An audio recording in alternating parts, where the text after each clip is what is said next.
A few weeks ago I put out a video demonstrating why I like turning my logs 180 degrees after I make my first cut instead of turning them 90 degrees like some people do. On that video I tried to demonstrate at least what I think are some benefits to turning them 180 degrees on this mill. Eric from the channel The Old Jarhead is a very strong proponent of turning the logs 90 degrees. He and I have had some friendly debates over the subject. I've always turned the logs 180 degrees, just the way I've always done it, and I found some benefits I like to doing that. But he told me, just try doing it 90 for a while. Give it an honest try, see how you like it. Eric has a lot more experience running a sawmill than I do. When he said that, I decided I'm going to take his advice. I'm going to give the 90 a try. What could it hurt just to give it a good honest try for a while? The last few weeks, I've been going back and forth a little bit between the 90 and the 80. I mean, 90 and the 180. It's a little early in the morning for numbers. Anyway, I've been giving the 90 an honest try. In doing that, I found a couple benefits to turning the log 90 degrees that I hadn't considered. So that's what we're going to do today.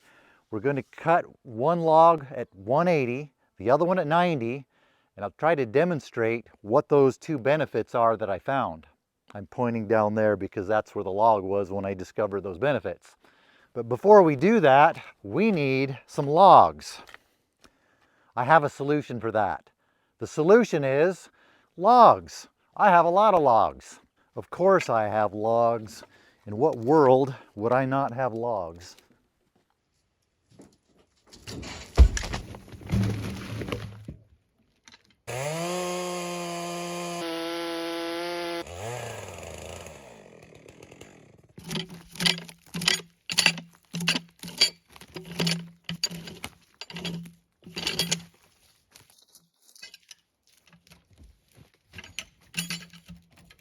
These logs were dragged through the mud, which is perfect because one of the benefits of the 90 has to do with dirty logs. Actually, it's two benefits in one. We chop a little path for the blade, just clean up the few dirty spots, clean it up on both sides. On this side, it's the exit side, so I just try to get the worst of it. Not as important on this side. I'm more scraping than I am trying to actually chop.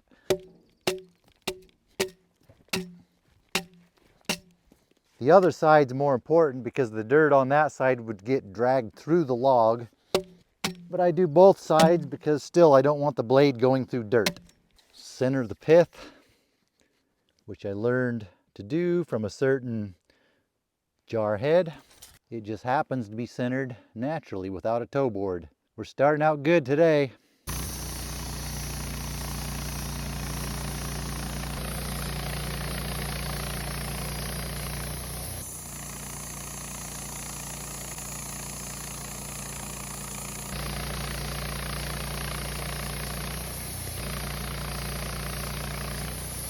Now we'll turn it over 180 degrees the way I've always liked to do it.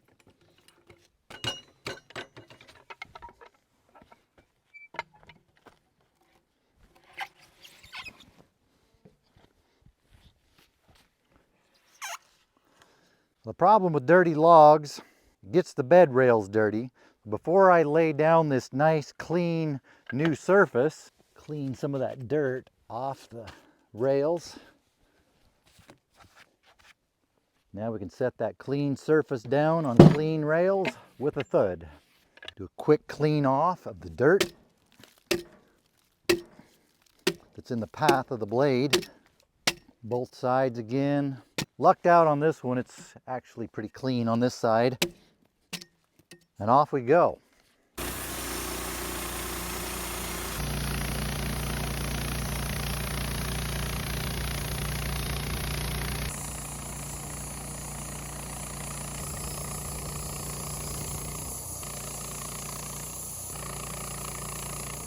This time we don't need to clean the dirt off the rails because we're coming off of a clean edge and we're going to bark. We have the bark side down, so it wouldn't matter anyway. Now on the third cut, I don't have to clean up the bark because the blade's coming in under the bark. That can vary with different logs. I made this cant narrow. If I made a wider cant, that first cut could be above the bark. In some cases I might have to clean up the bark, but not this time.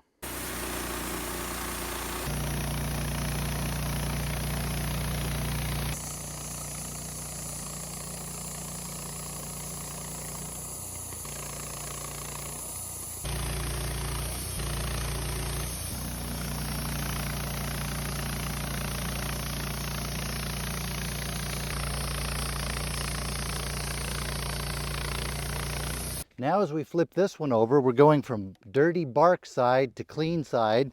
Well, before I flip it, I want to clean the dirt off the rails so we have a clean surface to put the clean wood on.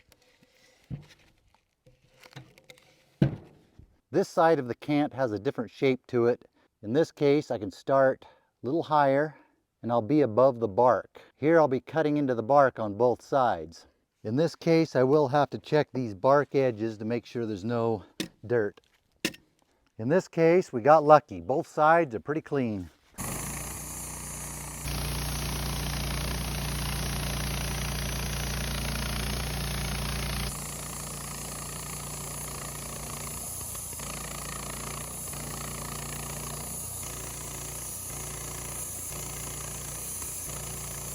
On this one, we'll be turning at 90 degrees.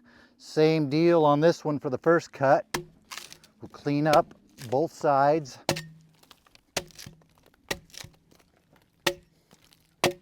Not as thorough on the exit side, just get the major dirt off. This one we got lucky on, this side is already clean. Now instead of turning 180, we'll turn it 90.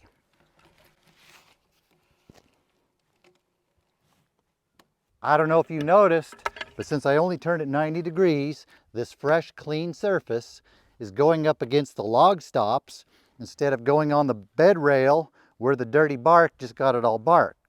Not all bark, got it all dirty. When I turn it 90 degrees, I don't have to clean off the bed rails. This way, the bark side sits on the dirty rails instead of the clean surface sitting on it. Just like before, when we make a cut into the bark edge, make sure this side's clean. Which it is. This log was a lot cleaner than the other one. But if it was dirty, we'd have to clean up that edge. Now clean up the other side. Oh wait, the bark on this side's already cut off. We don't need to clean that side up. Looks like another advantage to turning it 90 degrees. You have a clean exit surface. It's not always going to come out that way. Depending on the size of the log and how many initial flitches you cut off, you might have to cut one or two that'll come out in the bark on this side. This is a little bit of a wonky log. It's a banana shape. The middle is low. We might get into the bark a little bit here, but this side of the bark has already been cleaned up. So when you turn it 90 degrees on this cut, I only have to clean up one side. When you make that second cut, just make sure you're flush up against your log stops to make sure your cant comes out square. And as always, make sure your log stops are square to begin with. That goes for any way you do it.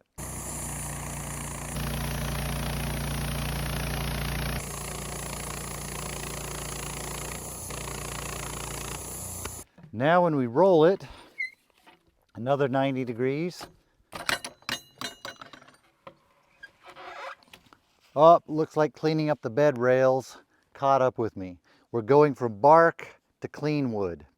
That dirty bark made a little bit of a mess, so we'll clean that up. Now we're ready to go.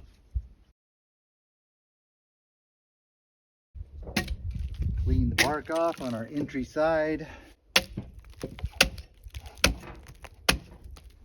But we don't have to clean up the exit side because it will be exiting on an already clean surface.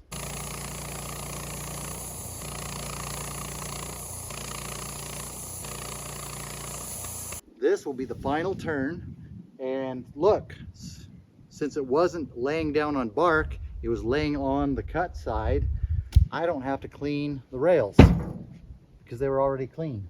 When I flipped 180, I had to clean the rails twice. When I flip 90, I only have to clean the rails once.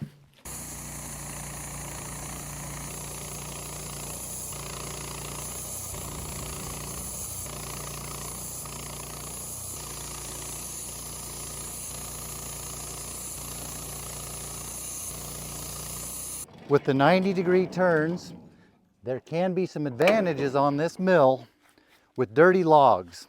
I only have to clean the bed rails once, whereas when I do it 180, I have to clean the bed rails twice. That is, clean the dirt off if the bark gets dirt on them, which happens a lot here. Sometimes I don't have to clean up the exit side of the log when I'm turning 90 degrees, except for on the first cut. With 180, I have to do it on the first cut and the second cut. But when it comes to the third cut on the 180, in some cases, I don't have to clean both sides. That depends on the log. It's not a clear advantage there, but in a lot of cases, it is an advantage on the 90. Some cases, it might actually be an advantage on the 180, because in some cases, I don't have to clean the what am I trying to say? The side that the blade goes into, that side. Are these revolutionary advantages that are going to completely revolutionize my milling? Probably not, but in some cases there are some advantages there. But now let's look at the flitches. For those who watch my channel, you know I just love flitches. I love milling them, I love edging them. They are my favorite. You also know I have a little propensity for sarcasm, but let's look at them anyway. That's convenient. They just laid themselves out real nice so we can get a good look at them. Over here are the 90s, over here are the 180s. On the 90-degree turn log, I got one more flitch out of it than I did on the 180-degree log. But that's not because of the method, that's because it was a bigger log. If you notice, on the 180-degree log, most of the flitches are irregular on both sides. Neither side has been cut. Two of them have cut edges on each side. They haven't cut all the bark off, but there are two flat edges on each side. On the 90-degree turn log, I have one flitch that is uncut on both sides. The rest of them have at least one flat edge on one side. Some of them have a flat edge on both sides. Some of these are already edged on one side. On 3 of these, I'm only going to have to edge one side. The other side's already been edged. On the ones where I will have to edge both sides, it's so much easier when there's at least a flat surface on both sides. When I'm cutting the log, I'm adjusting the toe board. When I do that, these flitches, when they have a flat edge, that flat edge is usually in line with the way it needs to be because I had the log centered with the pith. That was a weird way to say that, but that's the way I said it. The point of the story is it's so much easier to edge the flitches when I turn them 90 degrees than it is if I do it 180 degrees. I never tried it doing 80 degrees. I don't think that'd work very well. I was told that turning them 90 degrees is faster than turning them 180 degrees. On this mill, I didn't find it to be that big of a difference. I'm not a real high production sawyer, thus the LT15. The extra little bit of speed just didn't resonate with me that much. But if it makes dealing with dirty logs a little bit easier and makes the flitches a lot easier, now you're speaking my language. I was planning on demonstrating the advantages of the 90-degree flitches, but I don't want to do the flitches. So I'm just going to pile them up over here so I can do them later.